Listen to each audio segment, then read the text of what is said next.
lo de la otra. Bien, ahora sí.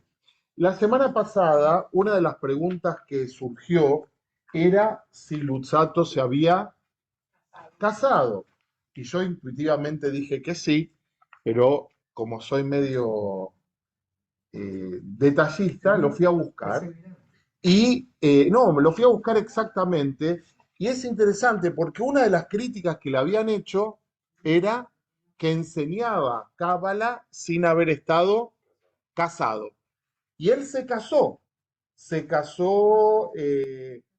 un poquito después, esto fue en el año 1730, parece que en el 31 se casó, pero la controversia no disminuyó. O sea, no era porque no estaba casado que tenían alguna discusión con él. Eh, en la reunión de hoy, como dije antes, yo quiero que avancemos básicamente en la lectura de la introducción. Para los que no lo trajeron, yo voy a compartir la introducción en texto. Esto ya lo vimos, la tumba, el libro, ¿sí? Que lo había hecho en vida. Y solamente para los que no estuvieron, repasar un poquito lo que él sostiene, que está en el PDF que hemos enviado a los que están fuera de Santiago, que no llegan. Estoy un poquito incómodo aquí. Ahí voy a estar un poquito mejor. Eh, Vimos que él dice que no va a enseñar nada nuevo. Ahora vamos a tratar de entender qué significa eso. Que todos tenemos el conocimiento adecuado y esto nos plantea una pregunta que tiene que ver con la constitución del ser humano, una diferencia entre conocer y saber, ¿sí? Una cosa es conocer y otra cosa es que eso esté dentro nuestro.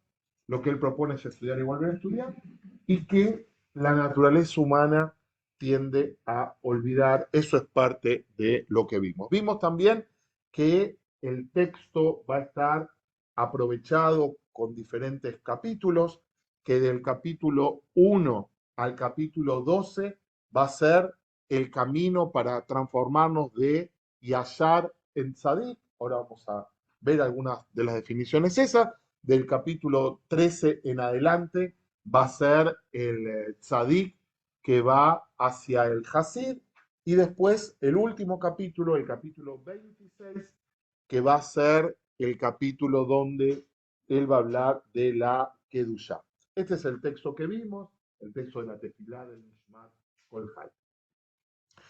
Una puntuación de índole metodológico. Él va a usar la palabra Hasidut o piedad o piadoso de dos maneras distintas. Una en la introducción general, él va a hablar de Hasidut como lo que se llama Torat Amidot. Torat Amidot es lo que dijimos.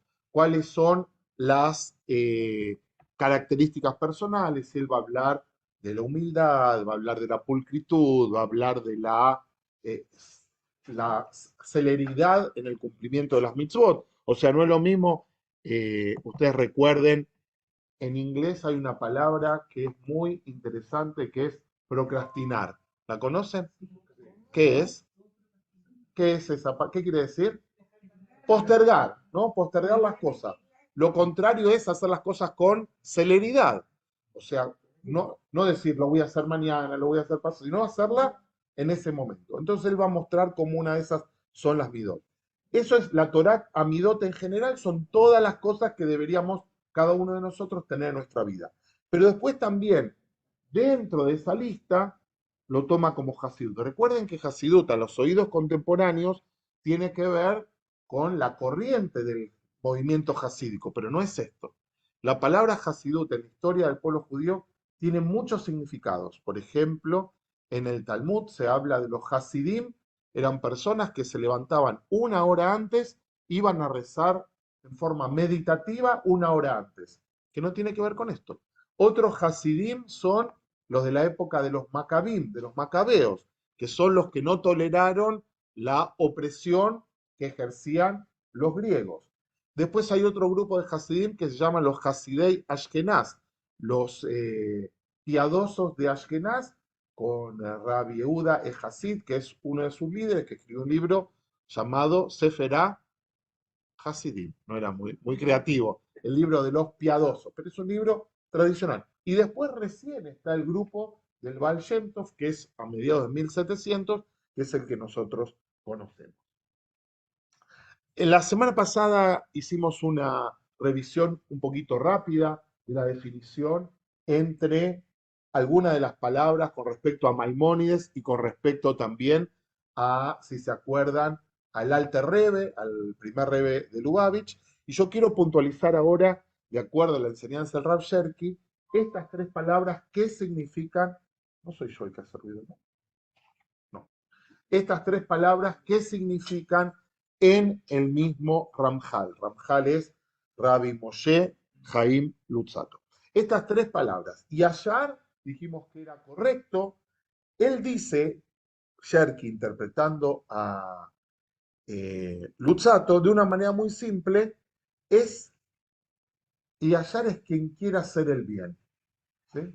Si quiere hacer el bien, ¿qué quiere decir? ¿Qué les parece? Muy bien, tiene una cabaná, tiene un propósito, en eso se diferencia de otro, pero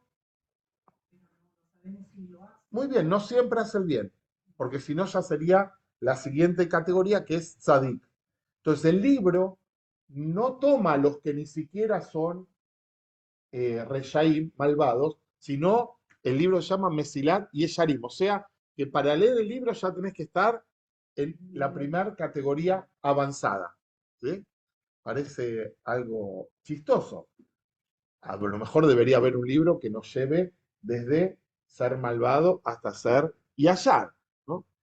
Y por último, una interpretación que yo no comenté, pero que es una interpretación que está presente en muchos autores, es la idea de Hasid. Y la definición de Hasid es alguien que hace más que lo que la ley le pide. ¿Sí? O sea, es alguien que va más allá de la ley.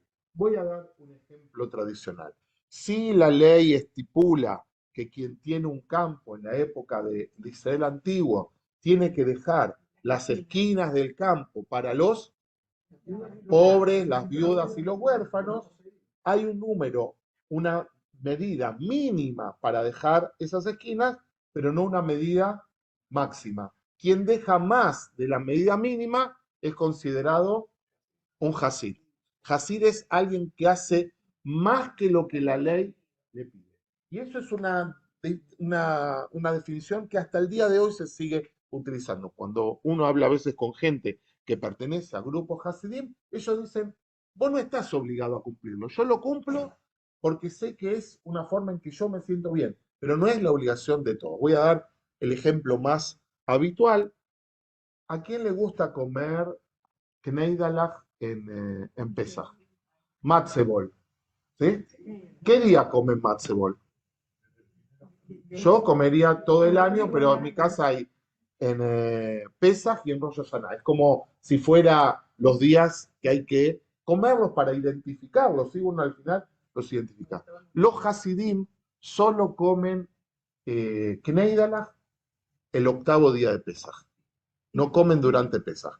¿Por qué? Porque el octavo es un día adicional y ellos ponen una limitación más grande. Es como, nosotros sabemos que el matzebol no va a fermentar, pero ellos es como que tienen la preocupación de que no fermente. Ellos no obligan a todo el mundo a hacerlo, pero hacerlo significa agregar una limitación que no están todos obligados. ¿Sí? Por ejemplo, en el mundo jasídico, en algunos grupos, estoy grabando, no sé, a ver si ya aprendí una. Algunos grupos comen solamente de un shohet, de un matarife, que se corta la barba solamente una vez al año, que es en Lag Baomer. No es obligatorio eso, pero ellos quieren tener una limitación o un acercamiento adicional. No es que quien lo come de otra manera está mal, pero ellos dispusieron eso para sí mismos. Entonces esas son las primeras definiciones. Hablamos del ideal del ser humano, que es Irat Hashem, el conocimiento de Dios, y en el primer capítulo, que todavía no lo vamos a leer, hay una tensión interesante que vamos a profundizar en la próxima reunión, que es que él empieza diciendo que la misión del hombre es tener deleite en Dios, pero inmediatamente dice que es cumplir sus mitzvot. O sea, ¿es tener deleite en Dios o cumplir sus mitzvot? O hay una forma de relacionar una cosa con otra. ¿Se entiende? Una cosa es deleite, no tiene reglamentación. Las mitzvot sí tienen reglamentación. Bien, vamos a ir solamente hasta ahí y yo quiero que podamos aprovechar y leer el texto. ¿Quién no recibió texto la semana pasada? No vamos a dar otra vez el texto. Ah, los que vinieron. Ah, bien. Pueden compartir, no acordaba eso. Pero bueno, tenés, muy bien, chicos. Entonces, pásenlo para atrás. Pásenlo para atrás, no se peleen. Lo mandamos en el celular. ¿Sí? No me acuerdo si hay de sobra. Lo mandamos, sí, lo mandamos inclusive 2 veces, si no me equivoco. Voy a ver si tengo alguno más. No, no tengo alguno. Lamentablemente no, pero bien. A ver si me falta algo de aquí para poder avanzar.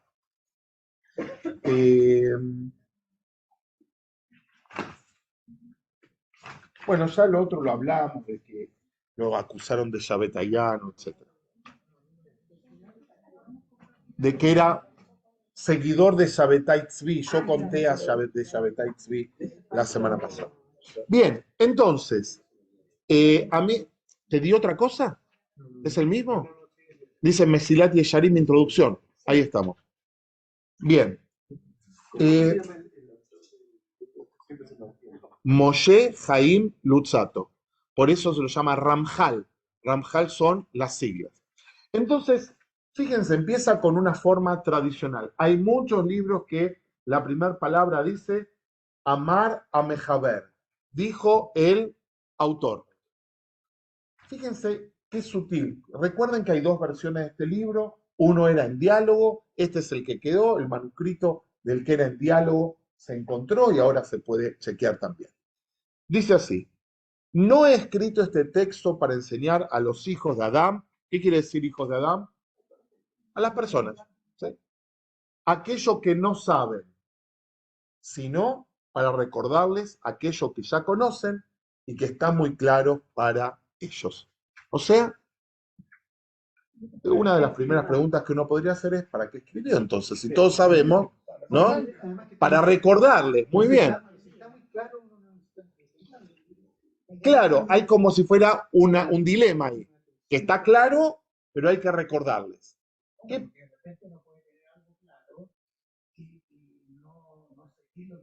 Muy bien, muy bien. O que hay momentos, no, pero está bien, son ejemplos válidos. O que a veces,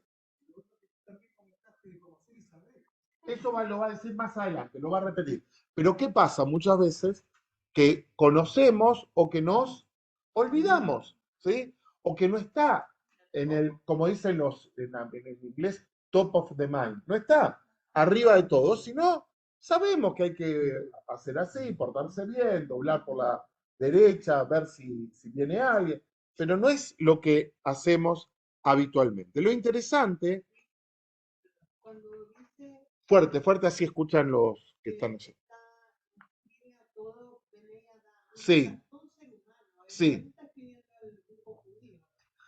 Yo creo, es una buena pregunta. Cuando lo leí originalmente, eh, más adelante va a hablar de las mitzvot. Las mitzvot son para los judíos. Pero utiliza el término Ben Adam, es interesante, para ser humano. Y nosotros dijimos que él tenía una vasta cultura de ciencia contemporánea, que él a los 16 años ya había leído todo lo que se podía leer en su momento, vivía en una cultura cosmopolita, como era Italia, como recuerden que yo conté la historia de que en Venecia le quisieron hacer un jerem, era de las ciudades más progresistas que había en ese lugar. Cuando uno piensa en esta idea, la idea de todo lo sabemos, pero nos olvidamos. Humildad, pero a mí me gustaría que me den 2 ejemplos de cosas que todos nosotros hacemos de esa manera. Si alguien está online y quiere darnos alguna opinión, también. ¿Qué cosas todos sabemos que hay que hacer, pero a veces nos lo olvidamos? O sea, pero ahora los autos te van avisando. Yo diría algo, Javier dijo cambio de aceite. Bien, a ver.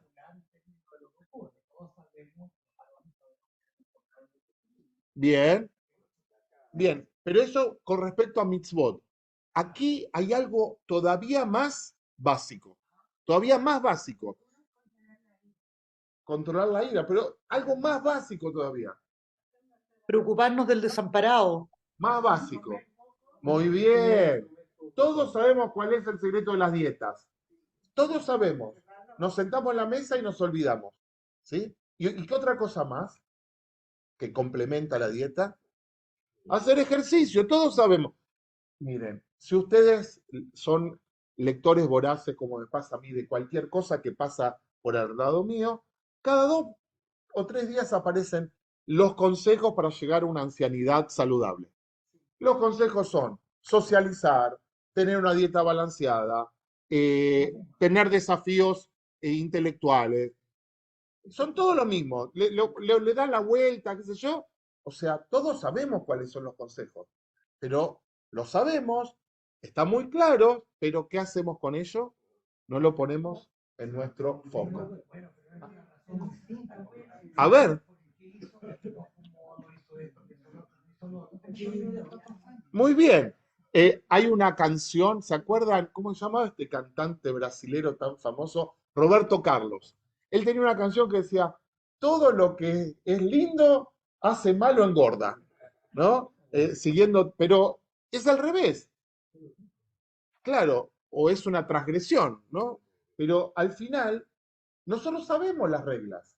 La pregunta es de dónde salen. ¿Cómo lo sabemos? Es una pregunta filosófica. ¿Cómo el hombre sabe las cosas que hay que hacer si no llegan desde afuera?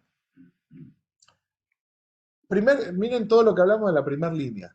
Segunda línea. Porque no encontraráis en la mayor parte de mis explicaciones sino cosas conocidas para la mayoría de los hijos de Abraham, a propósito de las cuales no tienen duda alguna. Con todo, así como estas cosas son bien conocidas y veraces para la mayoría, su negligencia es muy común. O sea, por un lado lo sabemos, pero como lo sabemos tanto, no le prestamos atención. Es como que lo dejamos pasar. Habría a lo mejor una relación entre saber mucho y dejar pasar, conocer mucho y dejar pasar. A lo mejor parecería ser que, eh, como son cosas que parecen de perogrullo, ¿sí? No las vamos a prestar atención. ¿Qué más? ¿En qué sentido? No, no, dice, dijo de Adán, dice hijos de Adán. Todavía dice hijos de Adán, después va a hablar específicamente de Mitzvot. Bnei Adam dice en el libro de él. Sí. Sea un mensch, eso quiere decir. Acá no. Mira, todavía no, todavía no. Fíjense, el traductor de este volumen dice expresión que designa a los hombres. Y no se juega mucho, lo dice en genérico. Voy a chequear la segunda interpretación también, porque es interesante. Dice para enseñar a los hombres, no da ninguna. Y cuando dice hombres es genérico, hombres y mujeres, claramente, ¿no? Entonces, si bien son cosas conocidas para la mayoría y son veraces para la mayoría, tenemos una gran negligencia. Hay una cosa que no dijimos, por ejemplo, fumar. Hasta un momento de la historia de la humanidad no sabía que, o no entendía que fumar era malo. Ahora está, creo que en Chile, en las cosas, como se llaman, los paquetes de cigarrillos, hay imágenes crueles y sin embargo la gente sigue comprando. No sé. Bueno, eso es otra cosa. No sé si disminuyó la cantidad de gente por las fotos. Seguramente alguien. Claro, a mí me extraña que a veces veo en la calle chicos muy jóvenes fumando, 13, 14 años, y me parece que hay un grupo de personas más adultas que ya han dejado, ¿no? Es interesante. Por esta razón, el beneficio que se puede sacar de este libro no es el resultado de una única lectura. Yo diría que ni siquiera es solamente de la lectura, sino es de volver, profundizar, entender más, porque es posible que tras una primera lectura el lector encuentre que ha aprendido ideas nuevas que no conocía anteriormente, o solo un poco. O sea, fíjense, en el primer párrafo dijo, no voy a explicar nada nuevo. En el tercer párrafo que dice, a lo mejor alguna cosa nueva vas a aprender. ¿Sí? Ya empezó a cambiar. A veces, aprender cosas nuevas no quiere decir novedades, sino ver las cosas de otro modo. O cosas que uno las leyó rápido. Por ejemplo, hay una historia muy famosa que tiene que ver con Musar, de una persona que va a visitar a su hijo a la yeshiva. Es una historia que se cuenta de muchas maneras.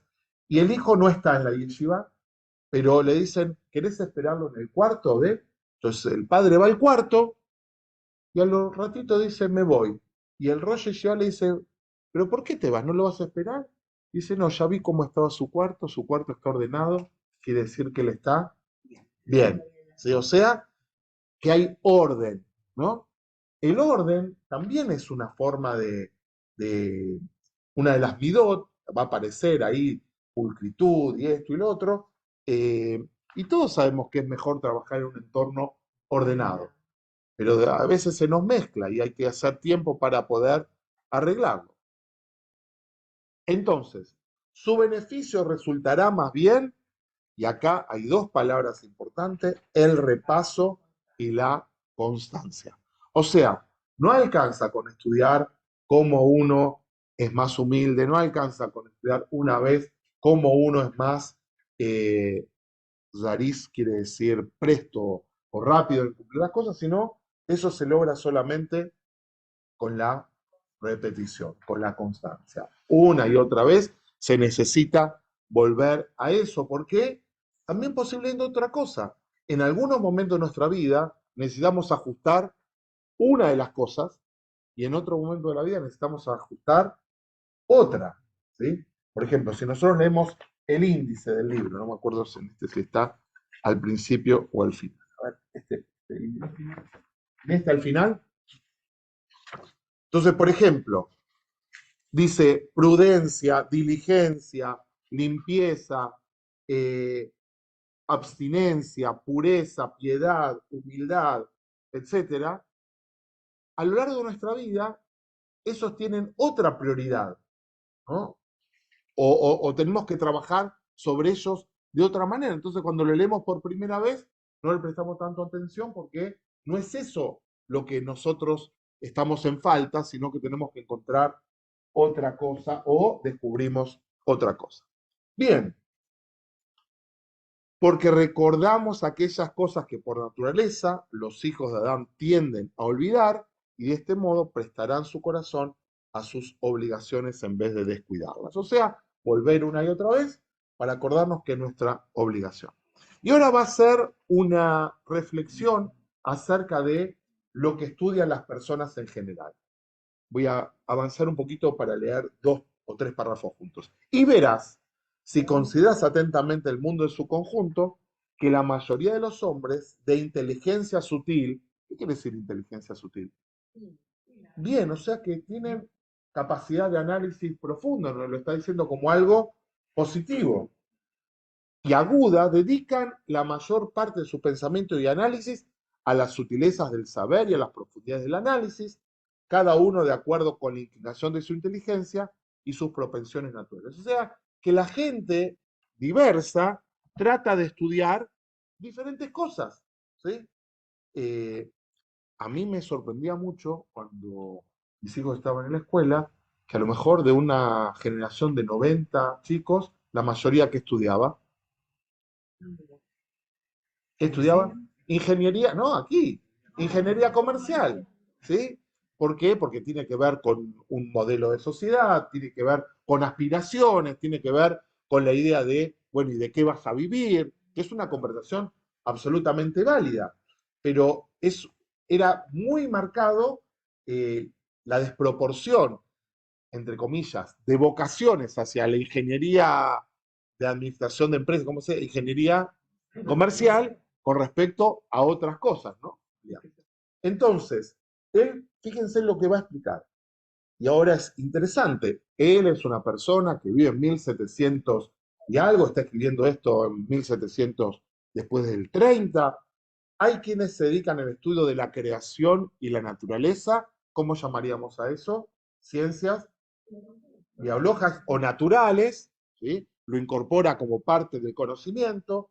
Otros dedican a astronomía. Hoy la astronomía en Chile está absolutamente de moda con el tema de los observatorios que hay en Atacama. Algunos visitaron los observatorios, hicieron alguna vez turismo astronómico, dicen que es impresionante, ¿no? Y eso va generando también gente que quiera estudiar y que tenga oportunidades, porque dicen que los astrónomos de otros países del mundo tienen que pedir turno para que les den X cantidad de horas. El gobierno de Chile regala los terrenos para los observatorios a cambio de que un 10% del tiempo de observación de los observatorios sea ocupado por... Está bien, eso es un valor. Ah, mirá, para poder tener un... Interesante. Eso no me lo voy a... Qué creativo que es el ser humano. Dice, astronomía y matemáticas y otras artes. Por ahora son todas de índole científicos. ¿Sí? Y otros profundizan en lo sagrado, o sea, en el estudio de la Santa Torá. Y fíjense los ejemplos que da. Algunos se ocupan de las discusiones del Pilpul. ¿Qué son las discusiones del Pilpul? Básicamente, ¿dónde se da el Pilpul? ¿En qué disciplina? ¿En qué fuente judía? En el Talmud y en la Mishnah. Toda la discusión del Talmud en general se llama Pilpul. Y hay otros que se dedican al halajá, o sea, a la ley. ¿Sí? Otros al midrash y otras decisiones legales. Y fíjense cómo termina este párrafo. Pero pocos, sin embargo, dedican pensamiento y estudio al perfeccionamiento del servicio divino, al amor, al temor, a la debekut, al apego y a otros aspectos de la piedad. Parecería ser que estas son disciplinas menores, ¿sí? Entender el cosmos, ver cómo funciona la naturaleza, ver cómo funciona el cuerpo humano, alto. Talmud y alajá, alto. Tratar de mejorar la persona, no tan alto, ¿sí? Es interesante cómo hace el análisis él. No porque no consideren fundamental esta sabiduría, ya que si preguntamos a cada uno de ellos, mantendrán que este tema es de gran importancia. Es casi irónico, ¿no? Dice, si vos le preguntás, todos van a decir es muy importante, pero ¿a qué se dedican? A otra cosa. Mantendrán que el tema es de gran importancia y que no puede ser considerado verdaderamente sabio aquel que no es versado en eso mismo. O sea, sostienen, no, si para ser sabio hay que trabajar en las midot, hay que perfeccionar recuerden cómo dijimos que se llamaba perfeccionamiento del carácter. Es un concepto bello, ¿no? Como si alguien puede ser sabio, experto en pilpul y no haber trabajado en sí mismo. Todos dicen, sí, es importante, pero no dedican a eso. Y fíjense cómo trata de explicarlo. Su descuido proviene más de que, al ser algo tan obvio y difundido, no consideran no consideran necesario dedicar demasiado tiempo a meditar en él. Como es algo que todos sabemos, ¿para qué vamos a ocupar tiempo en esto? ¿No? Tengo dudas, porque creo que es mucho más fácil cumplir, digamos, que sé yo, ser muy observante de la y comer cosas y una pila de cosas más, a hacer mejor. O sea, justamente en un ratito. Conozco mucha gente que es tremendamente observante y no son y que deja lo que desear, ¿sí? Deja su comportamiento, deja en 2 párrafos más te va a apoyar lo que vos decís. Exactamente eso va a decir, porque algunos piensan que la piedad es esto, y eso no lo es. Lo va a decir él directamente. Pamela.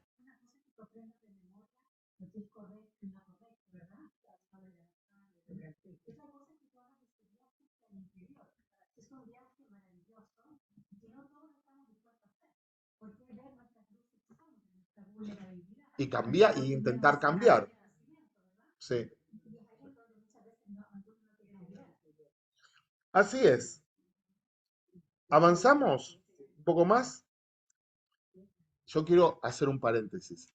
Esto lo escribió en 1700, ¿sí? O sea, una persona con contenido, no es una cosa así nomás, de observación del ser humano, ¿no? Nosotros a veces pensamos que los que vivieron antes que nosotros eran primitivos e ignorantes, pero fíjense la delicadeza de su... Y si uno lee a Rambán, que vivió 700 años antes, aún nos sorprende su lucidez. Por consiguiente, el estudio de estas cosas, fíjense lo que dice, de estas cosas y la lectura de este tipo de libros han sido relegados a las personas no muy sensibles, como diciendo, se lo dejaron, voy a utilizar una palabra en árabe que a lo mejor alguien nos puede ayudar a responderla, que es, le dejaron en estudio estas cosas a los shlemasel.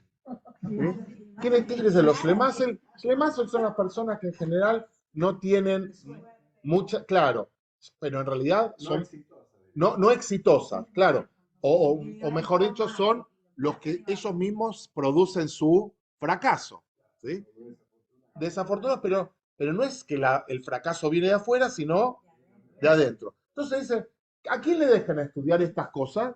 A eso. El que es afortunado que estudie medicina o que estudie, que sea un MBA.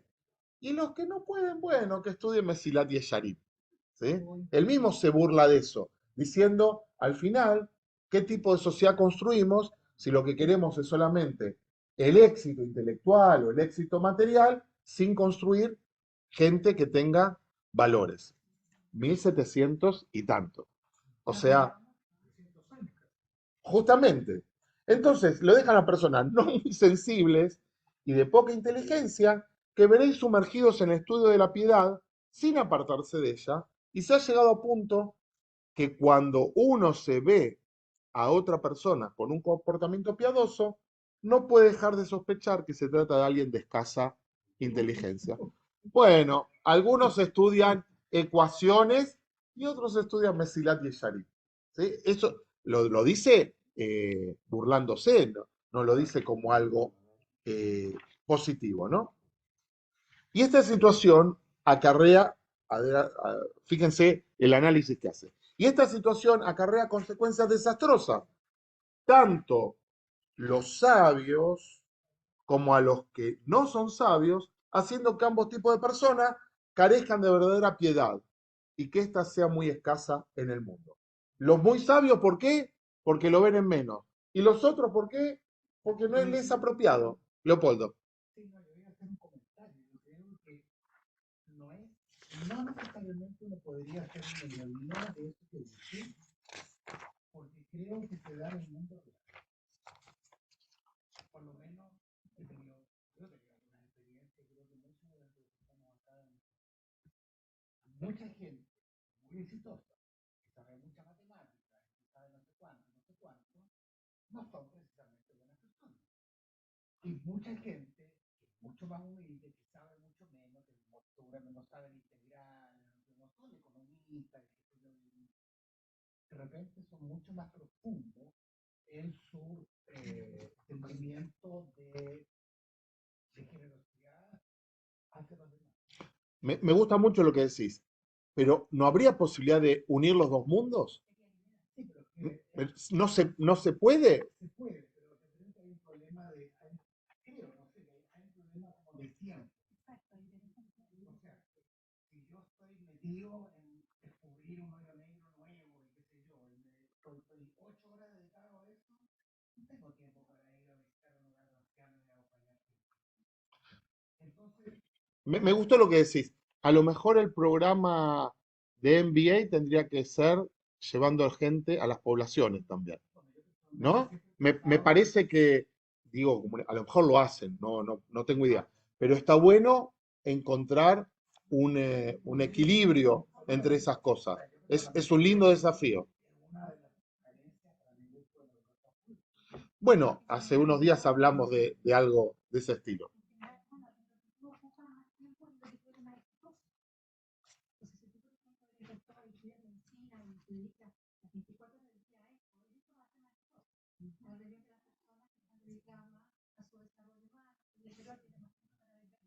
Bueno, pero lo que pasa es que hay un tema de tiempo también, porque una persona que trabaja, qué sé yo, en una fábrica moviendo caramelos, digamos, a las 5 se va a su casa. En cambio, el tipo que trabaja viendo... Pero se demora 3 horas en la micro. ¿Ah? Se demora 3 horas en la micro, tiene más. En Chile. Bien, en Chile. Quiero avanzar un poquito, porque yo lo digo en forma irónica, pero es una observación de la realidad profunda, ¿no? Fíjense, ¿por qué ninguno de los dos va a observar, va a tener este conocimiento? Los sabios carecerán de ella porque le tienen poca consideración, y los ignorantes porque no lo entienden, porque no van a estar detrás, porque la mayoría de los hombres creerán que la piedad se limita, y eso va en la línea directa que decía hace un ratito Leopoldo. La piedad, algunos creen que será recitar muchos salmos, largas confesiones, duros ayunos, baños rituales y nieve, todo lo cual es incompatible con el intelecto e inaceptable para la razón. O sea, ¿qué va a ser la piedad para algunos? Toda la parte externa. Golpearse ¿cuánto conocemos el tema de golpearse el pecho y todo eso? Él no está en contra de la observancia de ninguna manera, pero la observancia que tenga una coherencia con la vida. Recuerden, nosotros leímos este sábado una haftará que Dios dice, odié sus ofrendas. ¿Quién les pidió estas ofrendas? Y la lectura de otras religiones hermanas es, eh, ven, Dios no quiere sacrificio. No, el profeta lo que dice es, si hacen un sacrificio, háganlo con coherencia. No dejen de hacer el ritual. El ritual es portador de una idea, de un valor, pero cuando está desconectado se transforma casi en palabras mágicas. Lo que hay que hacer es que las dos cosas tengan coherencia y conexión, ¿no? ¿Por qué? Porque ¿cómo llevamos a cabo las ideas y los valores? A través de rituales, y en las sociedades que sacaron la presencia de Dios tuvieron que inventar rituales laicos para poder seguir teniendo cohesión. Yo tengo un problema semántico con la palabra vida, Bien, porque aquí habla de un hombre piadoso, piadoso en su relación con Dios, que trata de cumplir la forma. Sin embargo, hay un aspecto de la piedad que tiene que ver con el hombre con otro hombre. sí, con Beinadam le Javeró o Beinadam la Macom. Y esa es la parte Él va a trabajar los dos. No es. Lo que pasa es que muchas veces hacemos más énfasis en Benadam. Nos parece que ser religioso, ¿sí? Religioso sin denominación, digo religioso en general, tiene más que ver con Beinadam la Macom, con el hombre para con Dios, que con el hombre para con el hombre. Y en el judaísmo es un paquete mezcladito, ¿sí? En la parashá de Kedoshim, en el libro de Baikra, está desde temen a su madre y a su padre, hasta ama a tu prójimo como a ti mismo, está en el mismo texto. No está separado, forma parte de una cosmovisión que nosotros lo separamos solamente como una forma fácil de explicarlo, pero forma parte de una unidad. En ese sentido, el ideal judío no podría ser una persona que está, y lo dicen muchos pensadores, que está desconectado del entorno en el que vive solamente para adorar a Dios. Hay un texto muy famoso de un rebe que llegó tarde en Yom Kippur al servicio de Neilá. Cuando le preguntaron por qué, porque cuando iba caminando escuché que un niño lloraba y no podía dejar a un niño llorando solo, sino que lo tuve que ir a acompañar. Y otro texto también, que este es del Rebbe de Gur, que es un texto que yo amo, que le preguntaron a un Hasid por otro Hasid. Dice, y no sé dónde está. Dice, ¿cómo? ¿Rezás con él? ¿Estudiás con él? ¿Y no sabes dónde está? ¿No sabes qué le está pasando? O sea, has hecho un recorte tan complejo que lo más importante no lo tenés en cuenta. Entonces, hay un trabajo, y en ese sentido yo creo profundamente que lo otro, que nuestra relación con Dios, debería ayudarnos a ser más sensible con los hombres. O sea, no aislarnos, no es que una línea es para arriba y otra es para abajo o para el costado, sino que las dos son que nos envuelven. Para algunos es más fácil empezar a través del rostro humano, para otros es más fácil empezar a través de lo trascendente, pero todos deberían terminar con todos incluidos, ¿no? Pero ven que da para hablar un autor de 1700, muy importante. Y aunque los principios y los fundamentos, y esto es interesante, de la piedad han sido implantados en el corazón de cada persona recta, y esto es algo que no se... Si no se ocupa de ellos, verá actitudes de piedad que no reconocerá y transgredirá estos principios sin sentir o percibir que los está haciendo. O sea, para tener una vida justa y piadosa, la palabra piadosa en hebreo es hasidut y no tiene que ver solamente con Dios. Recuerden que en hebreo hay dos palabras que parecen similares pero no lo son. Uno es tzedaká y otro es gemilut hasadim. ¿En qué se diferencia una de otra? Tzedaká se asocia más a qué? A dar material. Gemilut hasadim, que es la misma palabra, de Gesed, es actos de bondad, ¿sí? Que está más asociado a nuestro tiempo, a acompañar a otro, a un montón de cosas. O sea, no son obviamente incompatibles, pero si uno en nuestro corazón ya están implantadas esas cosas, si no nos ocupamos, las vamos a dejar pasar, nos vamos a olvidar o vamos a poner el acento en otra cosa.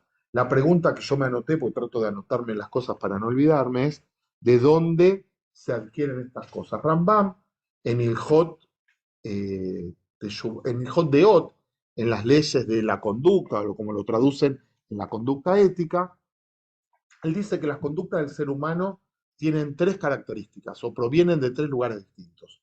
La primera, hay conductas que son innatas, ¿sí? Los que nacieron en Kenia, en una ciudad determinada, van a correr más rápido que los que nacieron en Polonia. ¿Sí? ¿Por qué? Porque su contextura física, y por eso hay más keniatas que son campeones de maratones que índice de Polonia. ¿Sí? ¿Por qué? Porque su contextura física hace que sus músculos, etc. O sea, hay una cosa innata. Después él va a decir que hay cosas que son adquiridas por la sociedad. ¿Sí? Uno aprende de la sociedad en la que vive. Hay sociedades que son más justas que otras, hay sociedades que son más transparentes que otras, hay sociedades donde la gente se relaciona de una manera más horizontal y otras más jerárquicas, y uno aprende de eso. Y por último también va a haber cosas que uno aprende por su búsqueda personal. Lo que dice Rambam, muy bello, es que las cosas positivas tienen que terminar siendo una segunda naturaleza, que en la forma en que nosotros las adquirimos y las, como dice aquí, las volvemos a practicar con constancia, ya nos salen en forma natural. Debería transformarse en hábito, ¿no? Y eso es un trabajo, las cosas positivas, porque las otras hay que luchar para que no se nos peguen, que también puede ser, ¿no? ¿Qué serían las cosas negativas? ¿Los defectos o los... ¿o los? No, no, el pesimismo es uno de ellos, pero las otras cosas. Pero un poquito más. Date cuenta que la piedad, y ahora sí va a haber una palabra peliaguda, que es el temor y el amor a Dios, en hebreo es irá y ahabá. Irá, acá lo traduce como temor, es temor reverencial, conciencia de que hay un ser superior. Y la pureza de corazón son cosas que no son innatas en el hombre como para que pueda obviar la necesidad de recurrir a ciertos medios para adquirirlos, y en esto difieren de estados naturales, tales como dormir y velar, tener hambre, hartazgo y otros instintos naturales, de modo que es necesario practicar diversos modos y estrategias para adquirirlos. Aquí hay un ejemplo básico. Nosotros no aprendimos a respirar, ¿sí? No tomamos un curso de respirar. Hay personas que después sí tienen que tomar un curso para respirar. ¿Cuándo? Por ejemplo, o la gente que tuvo COVID después tuvieron que reentrenarse, o la voz, ¿sí? Por ejemplo, el primer instinto del niño es succionar, ¿sí? Y si el niño no succiona, es un problema, hay que hacer algunas cosas para que pueda succionar. Entonces él dice, bueno, la piedad, el temor a Dios y el amor no son innatos como esas cosas, sino que hay que aprenderlas. Tampoco faltan obstáculos. En el libro de él va a decir cuál es la vida, cuál es la virtud, y después va a contar cuáles son los obstáculos para llegar a esa. Por eso el libro, y es interesante que nosotros lo tradujimos como la senda de los justos. Hay algunos que dicen que más que la senda es la guía, y es como si fuera una guía. ¿Se acuerdan cómo se llama el libro anterior? La guía de los perplejos también, ¿no? O sea, una guía, es un libro para llevarnos a un estado distinto. ¿Todo bien por allí, los que están en Zoom? ¿Sí? Una pregunta que me parece muy Dale, dale. ¿Ustedes escuchan las preguntas o no escuchan nada? No se cuando hacen escuchan, las preguntas no No se escuchan escuchan nada. nada. Bueno, voy a tratar de volver a decirla yo. Yo creo que es bueno definir qué es lo que es piedad. De repente uno podría tener una sección equivocada de lo que es piedad, probablemente por el significado que en otras religiones, particularmente Absolutamente, le da a la piedad. absolutamente. Por eso lo que Leopoldo pide es que tratemos de tipificar qué decimos cuando hablamos de piedad. Es lo que yo dije, creo que la semana pasada, cuando decía, hay palabras que son netamente judías, pero que nosotros las sentimos como que son de otra religión. La confesión, la piedad, eh, la redención, ¿sí? Son palabras que en hebreo son palabras que existen, pero cuando las escuchamos nos parecen que son de otra religión. Aquí cuando dice piedad, en hebreo dice hasidut, es bondad, ¿sí? Es ser bondadoso. Y lo que va a tratar de explicar es los niveles de ser bondadoso y cómo uno hace de sus conductas unas conductas bondadosas en forma espontánea. ¿Ustedes vieron la película Los Elegidos de Jaime Potok? ¿No? Es una novela conmovedora, tiene una segunda parte que se llama La Promesa. En la primera cuenta la historia de dos hijos de dos rabinos de corrientes absolutamente distintas, uno de un hasid y otro de uno racional, que se hacen amigos, qué pasa entre ellos, y el segundo es cuando el hijo del rebe se escapa del mundo tradicional y el otro sigue queriendo ser rabino. Hay una escena en la primera novela, no sé si alguien la leyó por ahí o lo vio, hay una escena Yo. que uno va a la casa del amigo que su padre es rebe, ¿sí? Hay una escena donde creo que el personaje principal es Maximilian Schell, en esta edad seguramente lo habrán visto, hay una escena que está la cara de él y el que es hijo de un rabino más liberal, habla con él y él le pide al amigo del hijo del rebe algo. ¿Y qué le pide? Habla con él, porque yo no hablo con mi hijo, ¿sí? El rebe no hablaba con el hijo. Y ahí le explica por qué no hablaba con el hijo. Dice, mi hijo Hacerlo está sufrir.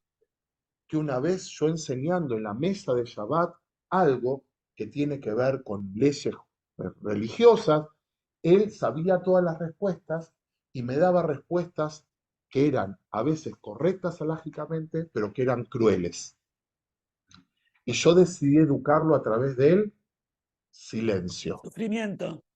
Y no le hablo para que él pueda aprender lo que significa la crueldad. Sufrir. Yo lo amo profundamente a mi hijo, pero no encontró otra forma de bajarle su soberbia, ¿sí? La escena es, cuando uno ve esa escena, se le caen Terrible. las lágrimas. No hay Las otra. lágrimas. Un padre que no le habla a su hijo está sentado en la mesa y vos ves que él habla y hace preguntas y no lo mira y sigue con los otros Hasidim. Y, y él dice, no lo estoy haciendo porque lo odio, lo estoy haciendo por amor, porque no encontró otra forma de transformarlo. Entonces, aquí estamos hablando de un poquito de... ¿eh? Bueno, uno puede hacer interpretaciones psicológicas también. En la novela funciona muy bien, se entiende. No lo justifica porque es una cosa terrible, porque el hijo todo el tiempo quiere ganar el cariño de su padre después, que ya lo tenía, el padre lo admiraba, el padre veía a su hijo y decía, este va a ser un sadik, va a ocupar Ajá. el lugar en la corte rabínica, pero cuando vio que su hijo daba respuestas que eran alágicamente correctas, pero crueles, le faltaba la bondad, le faltaba, hoy diríamos, la empatía, ¿no? La humanidad, pero tiene que ver un poquito con esto que estamos avanzando. ¿Alguien vio la película por ahí? Yo leí el libro. No, Yo leí el dos libro. novelas, Los elegidos y La promesa. La promesa es la Sí, yo la segunda leí. parte donde el hijo del Rebe se hace psicoanalista. Psicólogo. ¿Sí? Se hace psicoanalista. Es una historia. Jaime Potó, que era un rabino que escribió varias novelas. Los elegidos, es esa. Puede ser, puede ser. Mi nombre es Bien, Hashem. Era buenísimo. perdón, no le escucho, Geraldine. No importa, ahora está funcionando el sonido que antes no estaba funcionando para nosotros el sonido. Bueno, es que a lo mejor Gracias. estaban hablando algunas personas y yo no traduje todo. Bien, Gracias. entonces, sigamos un poquito más. Y es obvio que para todo sabio, perdón, ¿cómo entrará esta sabiduría en el corazón del hombre si éste no la busca? O sea, como es tan sabio, es sabio en otras cosas, esto no va a dedicarse. ¿Cómo entrará esta sabiduría en el corazón del hombre si éste no lo busca? Es obvio que para todo sabio que el servicio íntegro necesita pureza e integridad, o sea que de otra forma no será aceptado, sino rechazado. Y ahí utilizo un texto porque Dios escudriña el corazón de todos y entiende todo intento de pensamiento. ¿Qué palabra está por ahí en hebreo? La palabra kavaná, ¿sí? La palabra intención. Escudriña el corazón de todos y entiende todos los intentos de los pensamientos.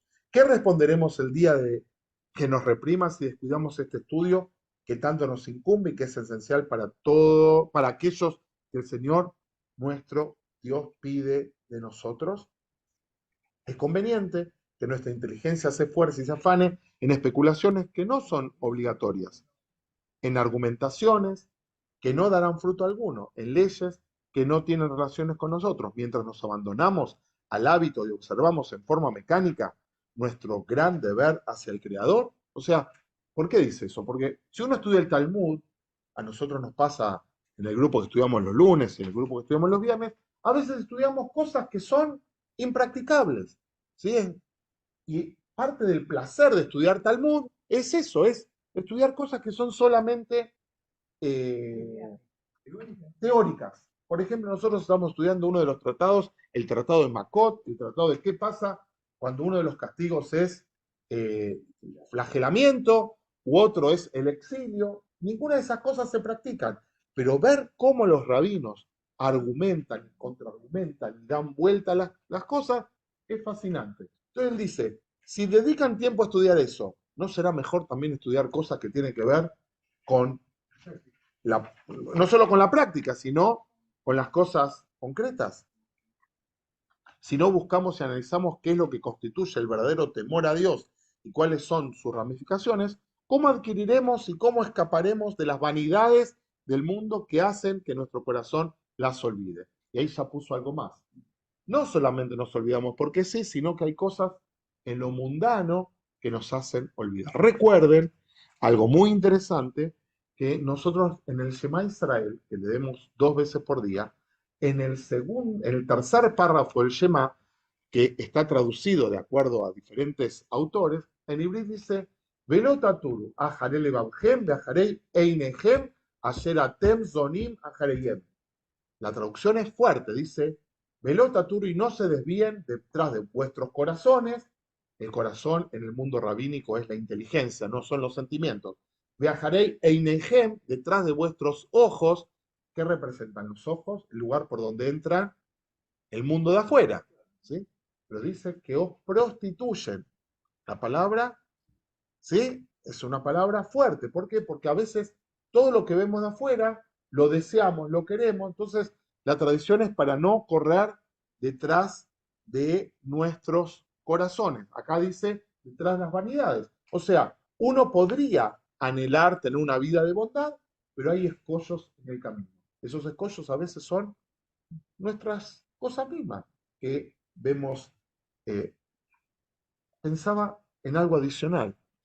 En el mundo de las redes sociales, también es un mundo complejo. No es nuestra generación la que más lo usa, pero seguramente algunos de ustedes consumen las redes sociales, que también es un tema donde toda la gente se muestra siempre en los mejores lugares, con éxito, ¿sí? Posando con la mejor sonrisa. Y a veces eso es artificial, no digo siempre, pero a veces es artificial. Entonces, ¿cómo nos relacionamos con eso?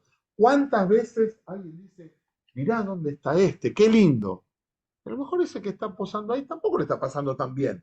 Pero en la red parece que está en el paraíso, ¿no?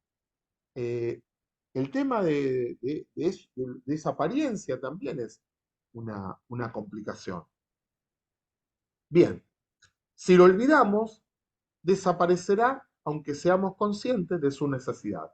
¿Qué quiere decir? Si lo olvidamos, si no volvemos una vez y otra a estudiar, esto se va a caer. Lo mismo sucede con el amor a Dios. Si no hacemos un esfuerzo por arraigarlo en nuestros corazones, utilizando todos los medios que nos conducen a Él, ¿cómo podrá existir dentro de nosotros? ¿De dónde vendrá el apego? Apego en hibrid utiliza una palabra muy bella que es debekut. Debekut es una palabra antigua, lo leemos en la parashá, si no me equivoco, de hoy, de esta semana, que dice, Beatenas, Bekim, Adonai, Jaim, Kulhem Hayom, que ustedes están adheridos a Dios y están vivos. Termina una de las saliot de lunes y jueves. Este jueves no vamos a leer lo de Tisha B'Av.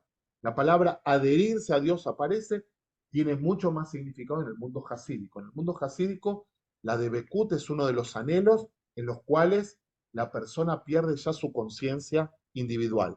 Es como la unión mística, es la experiencia superior de, acá no, acá es adherirse a Dios, es estar cerca de Él. Cuando uno está adherido, recibe su energía. Lo mismo sucede con la moneda. ¿Cómo podría existir dentro de nosotros? ¿De dónde vendrá el apego y la exaltación? Itlaatut. Yo pensé que decía itlaabut, que es una de las formas de exaltación, pero dice itlaatut, una forma que aparece en el libro de Luzzatto, de nuestras almas con ardor hacia el bendito y hacia su Torá, si no prestamos atención a su grandeza y eminencia que engendran ese apego en nuestros corazones. ¿Cómo se purificarán nuestros pensamientos si no luchamos para rescatarlos de las imperfecciones que le impone la naturaleza corporal? Y lo mismo ocurre con todos los aspectos del carácter, que tanta necesidad tienen de ser corregidos. Y ahí va lo que decía hace un ratito, la ira, la soberbia, etc. La envidia. ¿Quién los rectificará y corregirá si no les prestamos atención y los sometemos a un gran examen? Si analizamos seriamente este tema, no llegaremos a la verdad y nos enriqueceremos, enriqueciendo a sí mismos, a los demás, al instruirlos al respecto. O sea, la tarea no es solamente perfeccionar a nosotros, sino compartir esto. Terminamos 2 párrafos, que ya son y media. Esto es lo que dice el rey Salomón. Si como la plata lo buscares y lo escudriñares como a tesoros, entonces entenderás el temor a Dios. O sea, hay que trabajar sobre eso, no es espontáneo. Y fíjense lo último, ese es un texto que Luzzatto utiliza para discutir con algunos. El texto no dice, entenderás filosofía, entonces comprenderás la astronomía, entonces entenderás medicina, dice que hay que trabajar, ¿para qué? Para entender qué significa Irat Hashem. Significa el temor a Dios. Yo había pensado que íbamos a terminar en esta clase la introducción, todavía nos queda un poquito nos queda como una página y media, pero ya para la próxima reunión yo voy a mandar el primer capítulo, que ya lo tengo preparado. A lo mejor vemos 2 o 3 puntitos de esto y vamos al primer capítulo. ¿Ok? Bueno, que tengan buenas noches. Finalmente Gracias, Raf. pude grabar, así que eso Buenas quedó bien. noches. Muchas Chau, hermano. gracias.